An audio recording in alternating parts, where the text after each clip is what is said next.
ప్రతి మనువు స్వర్గంలో ముందే ముడిపడుతుందా?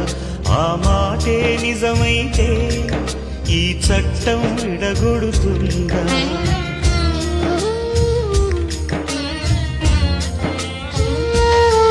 నీ రాతకు ఎంత సత్యం ఉందో చూదువు బ్రహ్మయ్యా, నీ సాక్ష్యం ఎంత విలువైందో ఓ అగ్ని చూడయ్యా. నువ్వు రామా అరుంధతి, ఇదే నీ దర్శన ఫలమైతే ఎటైనా దాగిపోవమ్మా. నిజంగా పెళ్లికి బలముంటే సూటిగా ఇటు దిగి రావమ్మా. పందిరి వేసిన ఆకాశానికి ఇవ్వమ్మా ఆహ్వానం, పీటను వేసిన ఈ నేలమ్మకి ఇవ్వమ్మా